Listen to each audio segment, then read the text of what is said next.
সন্ধ্যার নাস্তায় বানিয়ে নিয়েছিলাম ঝটপট সজিনার ফুল দিয়ে আর চিকেন দিয়ে মজার একটা পাকোড়া, সেটাই আপনাদের মাঝে আজকে শেয়ার করছি।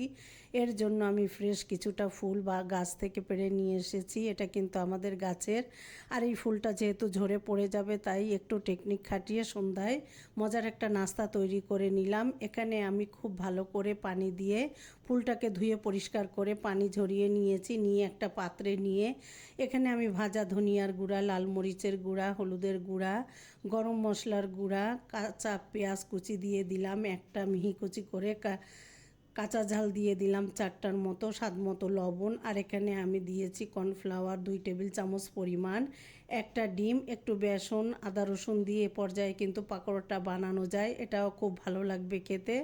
যেহেতু হাতের কাছে আমার একটু চিকেন ছিল তাই আমি এখানে চিকেনটা অ্যাড করব।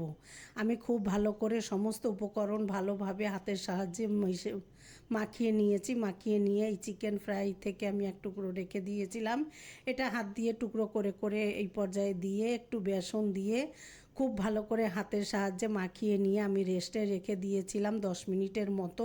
আপনারা চাইলে সরাসরিও ভেজে নিতে পারেন, আর পাকোড়ার শেপটা কিন্তু যার যার পছন্দ অনুযায়ী করতে পারেন। আমি গোল বল আকারে করেছি। এভাবে পুরো পাকোড়াগুলো আমি তৈরি করে নিয়ে চুলায় একটা পাত্র বসিয়ে একদম লো হিটে রেখে আমি তেল দিয়ে দিয়েছি, রান্নার সয়াবিন তেল দিয়ে একে একে আমি এই পাকোড়াগুলো দিয়ে দিলাম। আর লো হিটে রেখেই কিন্তু ভাজতে হবে, জালটা বেশি দিলে পুড়ে যাবে, ভিতর থেকে কাঁচা থাকবে।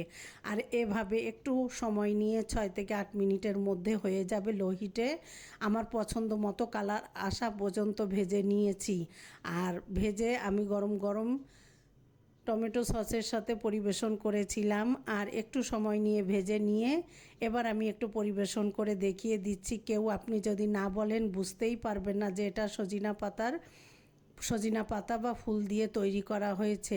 আর এভাবে গরম গরম সন্ধ্যাবেলা চায়ের সাথে পরিবেশন করেছিলাম। আর কতটা সুন্দর হয়েছে আমি একটু ভেঙে আপনাদের দেখিয়ে দিলাম। আর গরম গরম সসের সাথে কিন্তু অসাধারণ।